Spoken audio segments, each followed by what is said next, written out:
Hey everybody, and welcome to the weekly scopes from the 11th to the 17th of February.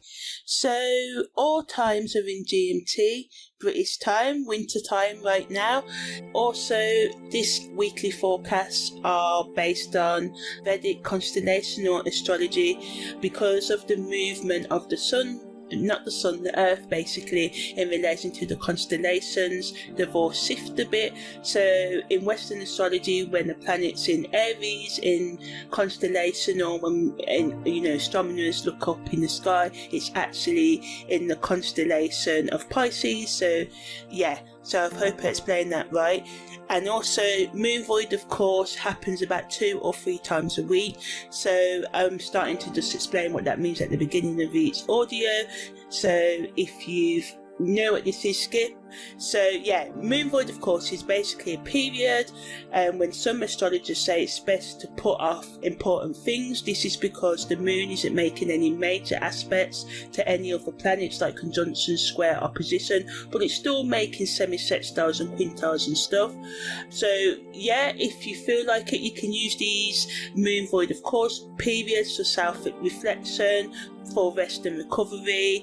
It can make us feel more uncertain and confused. I don't really subscribe to that because to me the world is, it's, how can I explain it, if we put everything off, and although it does influence us, we can still override it. Sort of think of the moon is still making minor aspects which are more spiritual and esoteric in nature. So basically some astrologers say it's not a good time for starting new projects, making new decisions and stuff like that.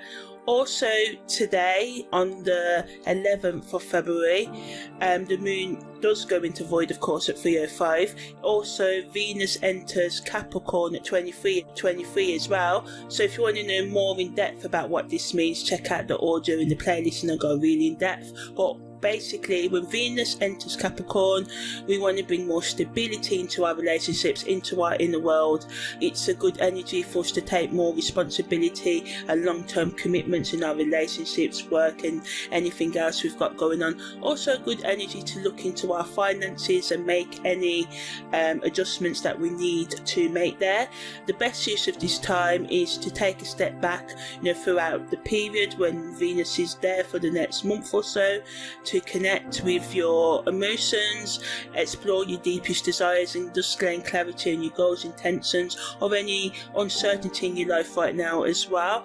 It also allows us to rest and recharge and reassess before taking action in relationships and our plans as well. So don't feel like you are forced to make decisions. It's a good energy to focus on building stable and lasting relationships, and just also repairing any rifts as well. Good energy for commitment, responsibility, and bringing practicality into your romantic plans. It's a good time for making wise financial decisions, long-term investments, and setting realistic goals for financial stability.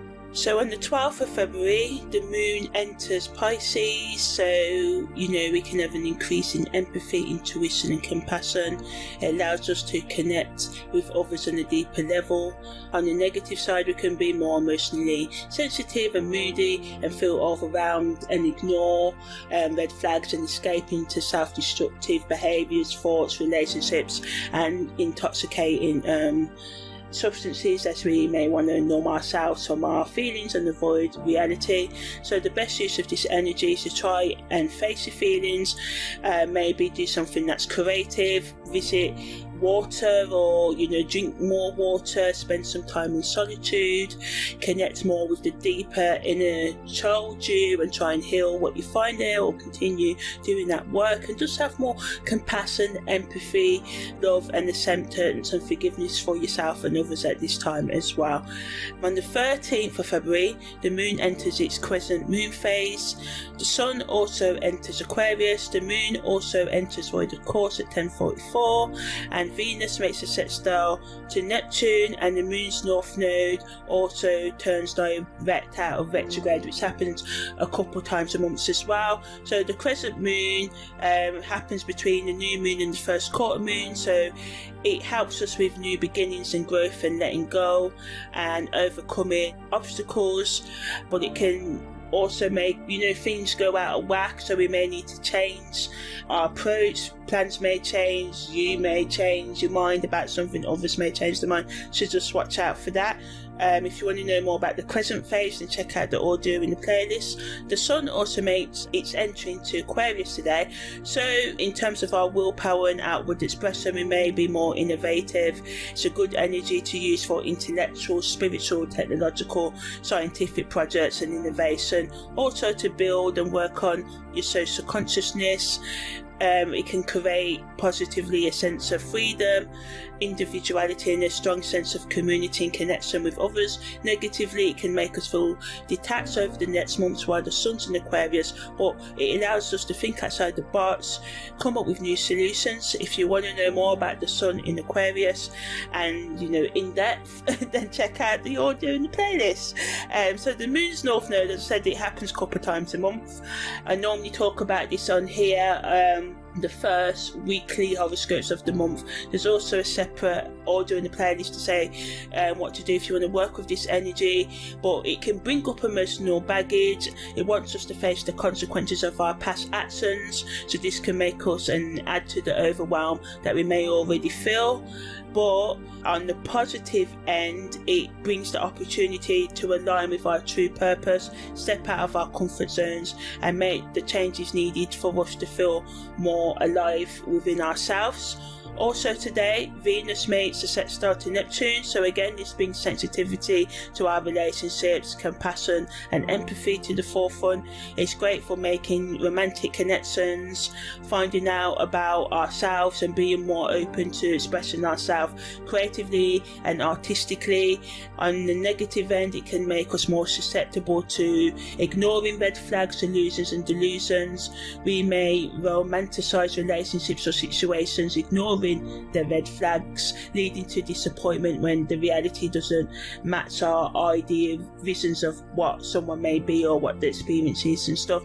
So it's important to stay grounded at this time. Don't get carried away by fantasies and also the negative end of Neptune energy that can always lead us into our addictive behaviours and substances abuse and stuff. So just try and take time out to understand yourself, be gentle with yourself and others. Don't ignore red flags. If you do constantly lie to yourself and others and ignore red flags just because you don't want to feel alone, try to get to the root of the abandonment and the rejection you felt, what normally is the root of these behaviours when we continuously allow others to overstep our boundaries and stuff. So yeah, ultimately this energy allows us to let go of control and surrender to the wisdom of the universe and trusting that everything will and is unfolding as it should. On the 14th of February, so yeah, happy Valentine's Day for all of you who are celebrating it. And if you are single, we can get sad at this time of year, but just try and be gentle with yourself, have a date night with yourself, cook your favourite food, order your favourite food, watch your favourite show or film, listen to your favourite music, play your favourite game or whatever it is that's going to help you. And if you are in a couple, I hope you enjoy your night and just use it for extra romance here, but also real authentic communication with each other. Don't take away from the romance of it all, but maybe this is a good time to be honest and bring your relationship more, strengthen the bond by being more open and honest with each other. And the moon also enters Aries today and Mars conjuncts Pluto, so there's a lot of fiery energy to today, so this is good. It can bring passion into our love lives. It brings an energetic and assertive influence, allowing us to have more courage and enthusiasm and a willingness to take action. It can push us to start new projects and ventures, but negatively it can make us more impulsive and the tendency to act without considering the consequences, overstepping other people's boundaries, being too pussy, physically on the extreme end to get our own way. Also, conflicts can just erupt because of people's fiery nature normally, or this energy making us more fiery as well. So the best use of this energy is to respect other people's boundaries, try and be productive and proactive and seize the opportunities that come your way. Yeah, be assertive and confident, take risks, tackle challenges, but also just make sure that you allow others to do so as well. And Also, on the business front, it's also a great time for, leaders, or just to take that leading situations where you may feel strongly about your ideas or beliefs. So also a good energy to, as I said, tackle those conversations we try to put off, and because we can get lost in the romance of it all, and it's all good. We need romance to it. I'm not saying that, but also to keep the romance going, and for it to be real and intimate, to get the intimacy going, we need to be open and honest. Also, Mars makes a conjunction to Pluto, and Mars rules Aries. Also, co-rules sort of like Scorpio as well, which rules, co-rules, or in some traditions or rules, is ruled by Pluto. So yeah, a lot of stingy, energy. So this energy of Mars conjunction to Pluto, two of the most energy pushing planets in the zodiac, can create a push to confront the areas of our life that need to change, need growth and evolution. So again, just another pointer. Yeah, it's the day of love, but things may not go as you planned, and this doesn't mean it's a bad thing as well. And also, it's just reminding us that the energies wants us to be honest today. Also builds our resilience and determination, giving us the inner strength and drive to overcome the challenges that come our way, so we can achieve things and have unwavering perseverance on the things that we want. But as I said, make sure you don't overstep the mark and respect others. This is because Mars conjunction to Pluto can create a volatile atmosphere where assertiveness can easily turn into aggression. So it's important to be mindful of these tendencies and find sort of like constructive ways to navigate through these situations, because if we don't manage ourselves, we can become reckless and just engage in even risky sexual behaviour as well, because our repressions may come up because of Pluto, ruling the things we hide, and the sort of like darker side of our psyche as well, and Mars pushing us to go forward and to just act on what we may feel right now as well. So at the worst end, it can be really toxic, so it's best to think your ideas through before making hasty decisions, and just use this time out to just dive into your inner world and try and explore your desires and motivations, but also resolve conflict as well. Try and listen to others even if they're saying things that you don't agree with and getting you mad. Try and create a safe space for everyone to actively listen to each other and talk and compromise with each other as well, because positively Mars's conjunction to Pluto allows us to be more diplomatic and understanding to others if we are prepared to be mindful as well. Okay, so on the 15th of February, Mercury makes a sextile to Chiron. Mercury also makes a sextile to the Moon's North Node. The Moon also enters void of course at 8:36 p.m. as well. So Mercury's sextile to Chiron gives us the ability to continue or start deep healing and our personal growth journeys. It promotes open and honest communication. So after yesterday, this also helps to resolve any conflicts if everything went a bit crazy last night. It can help us have more positive conversations that lead to emotional understanding and resolving past wounds and issues as well, and also allowing us to be vulnerable with ourselves and others as well, supporting us in doing so. And it's a reminder that as we have these deep conversations, we need to approach them with care, understanding, as they may stir up deep-seated emotions and triggers that may need gently handling in you and others. So just try and be mindful of your words, and also try and if people do trigger you, try and give them benefit of the doubt. Yeah, they may be doing it on purpose, but ask the questions and know that a lot of the time over the next couple of days, because of this energy, they won't have meant to have triggered you. It's just because of this energy going. But the best use of Mercury's sextile to Chiron is to use for therapy, self-reflection, personal healing, confronting unresolved baggage and lingering pain, and trying to just open up more spiritually or intellectually, or whatever philosophy or religion or belief system you follow. It allows you to get inspiration from higher sources and inside yourself as well, and just connect with your innate wisdom and intuition as well. Mercury's sextile to the Moon's North Node supports this, can help us find a sense of purpose. It's really concerned with our higher self ourselves, soul's evolution and healing our inner child, which is how we get to becoming whole within ourselves as well. It can help us connect with others who support our goals, and we can be supportive of others. It brings clarity in expressing our ideas and working with others as well. On the flip side, it can bring up emotional intensity in our conversations. It wants us to confront any fears or insecurities that stop our progress in life. So just to embrace this energy, allow yourself to step out of your comfort zone, engage in open communication with others even when it's hard, trusting your inner guidance, and remember that growth comes from stepping into the unknown and pushing past our fears.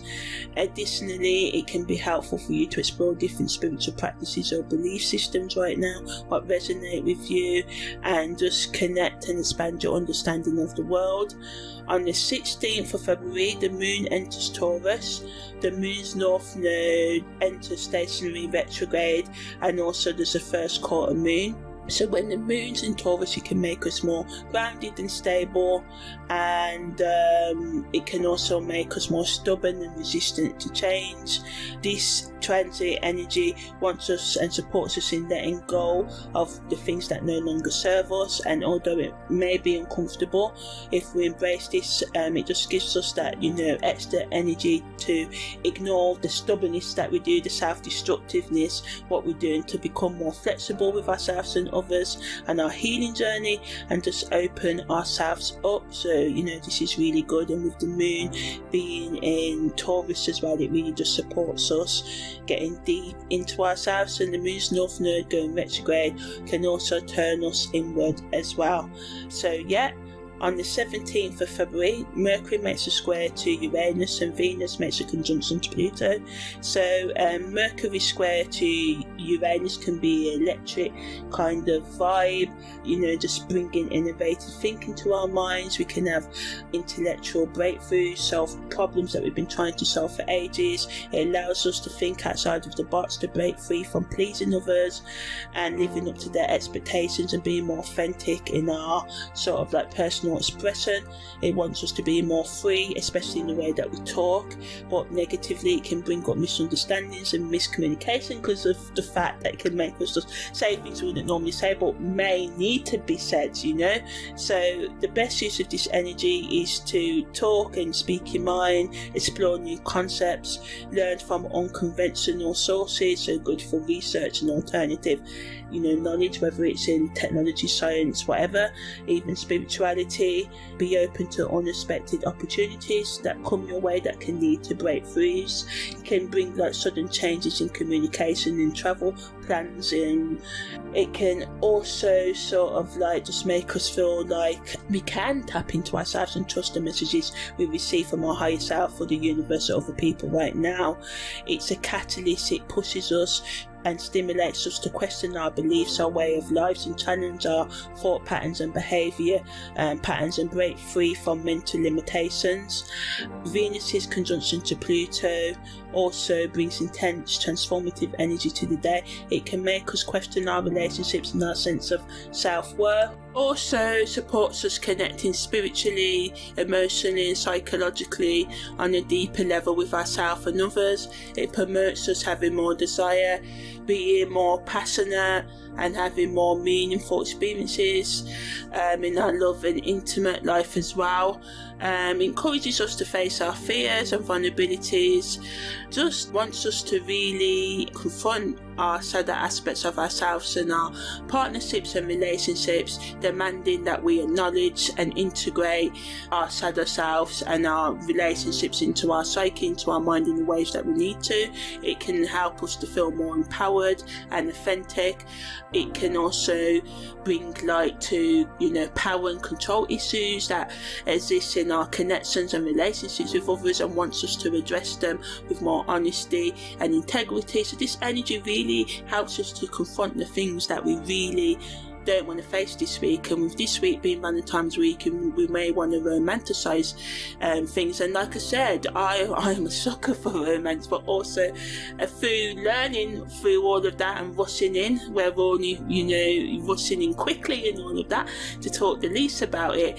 I've learned that we need to have those important conversations at the beginning of any connection, even if we have a strong physical attraction to people. But if we don't, as we go into the connection, year 2, year 3, year 1 even, we want to start off that way, but by the time we get to year 2 and 3, we should be really comfortable around our partner, being able to tell them everything and be honest, even if it's going to pee them off and stuff like that, because we're all only human and sometimes we can't help how we react to situations. But with all that being said, this energy really wants us to reevaluate our relationship, especially the one with ourselves, and how we value ourselves and others in our lives, and just confront any toxic patterns, especially in our relationships. And what is it, question ourselves, what is it that holds us back from true intimacy if we don't really allow ourselves? Because I've learned that a lot of us, and even going into 30, 40 years sometimes, still only connect with our partners